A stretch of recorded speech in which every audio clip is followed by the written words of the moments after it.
And finally on this broadcast, we remain in Nottingham. We're going to listen to a speech given by my colleague Simon Richards, who's in charge of the Freedom Association.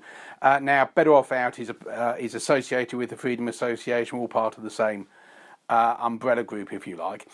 So have a listen to what Simon's talking about. He does touch on Europe, but he also covers a whole load of other subjects, which I think you might find interesting.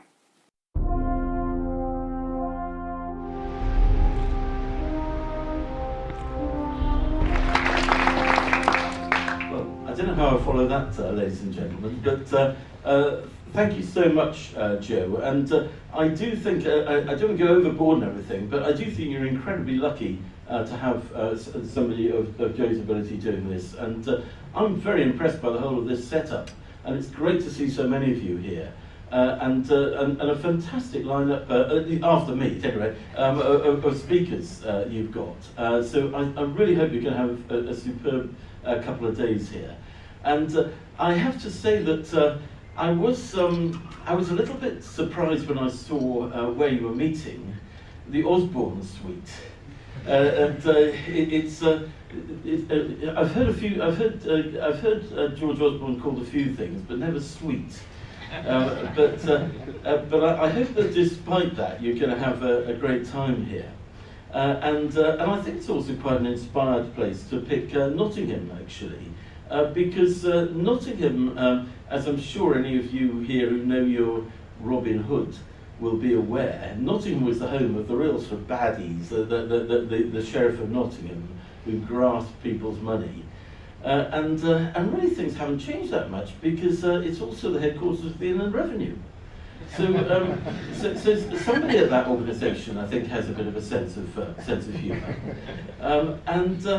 Now, and actually that brings me on to what I want to talk about, which is that I think that your body is, as Joe mentioned and stuff, you are a quite unique body, not only in that you're the only youth organisation calling to leave the European Union and to free Britain from the EU, but you're also the only, to the best of my knowledge, the only major youth organisation linked to any party that is actually in favour of more freedom and more liberty, more individual liberty.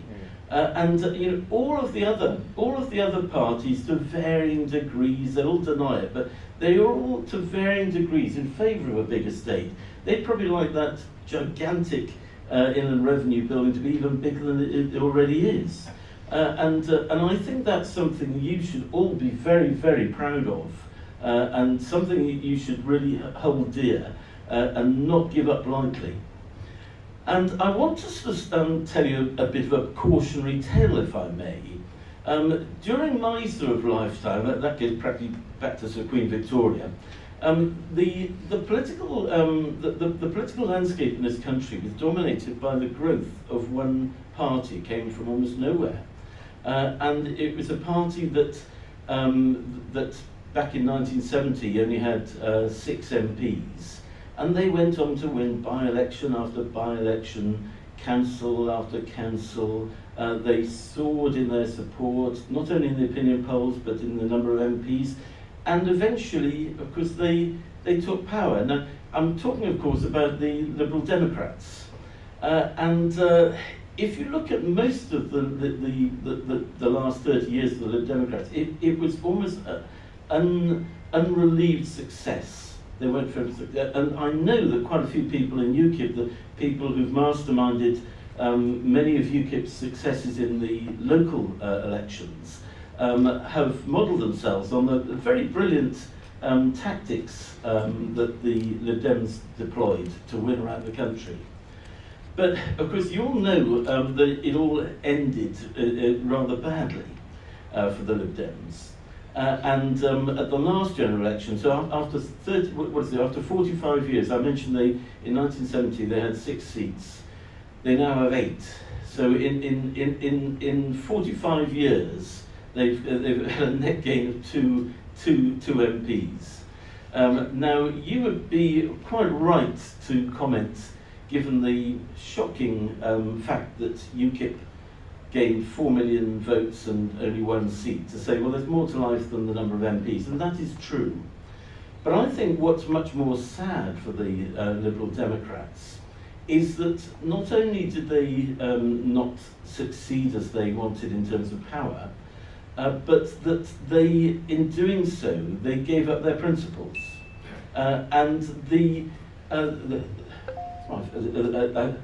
it's lit clay, sorry, so you can complain about it. But they gave up their principles as well, and I think that's much more sad. And they did it for power. And where have they ended up? Nowhere. And I think when you look at what happened to the Lib Dems, their skill, which did them very well for a long time, was to try to be all things to all men.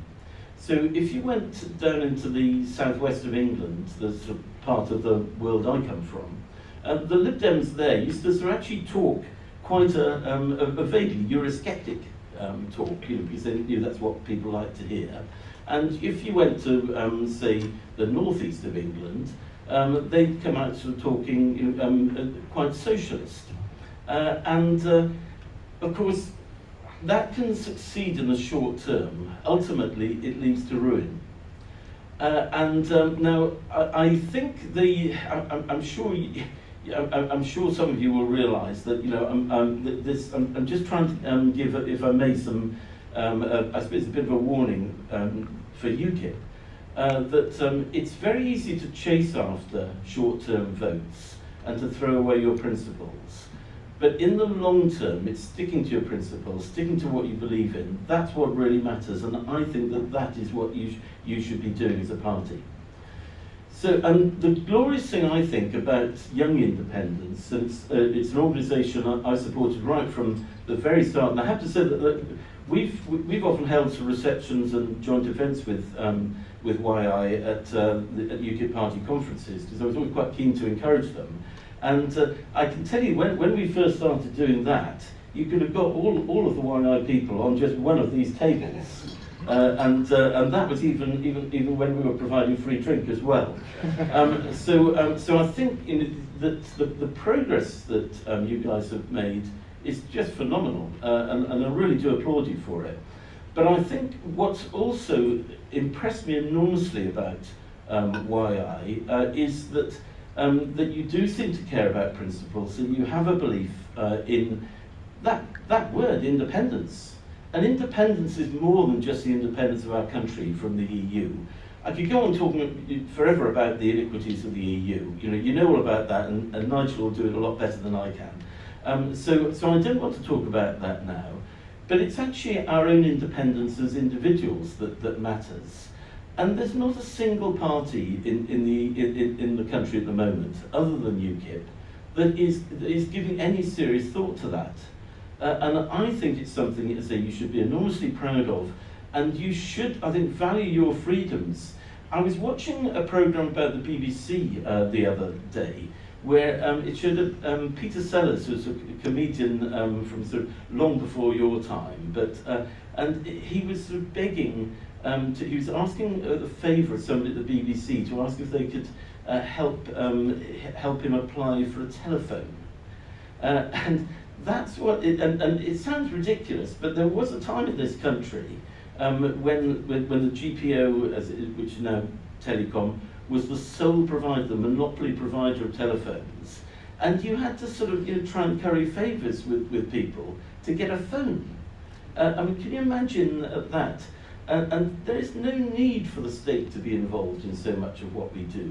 Most of the things in your lives are so much better done by you as individuals, making your own decisions, by small businesses, which are the biggest growing sector in this economy. And there's far too much dependence on the state. If the weather's bad, what's the government going to do about it? It's down to people to take responsibility for their own lives. And I think that's something that when I was in prehistoric days when I was at university, I was massively influenced by two books mainly. One was George Orwell's Animal Farm, which taught me that socialism, call it whatever you like, simply does not work. The state is not the way to run things. Brilliantly said. If you haven't read that book, I do urge you to. and it's nice and small too, which is quite rare. I do like a small book. And the other one, another small book, is Hayek's Road to Serfdom, and that to this day is what guides me and my views. And some people might say, "Oh, well, are you an ideologue?" And I think that's quite unfair, because of course one has to adjust one's beliefs to the reality, to the situation. But if you don't have any foundations there in the first place, it's very hard to tackle any situation at all. And in my view is, if you stick to your beliefs in freedom of the individual, in individualism, in belief that the individual should come above the state, that we are all better when the state is a servant, not our master, then I think that you will continue to thrive and continue to grow. Thank you very much.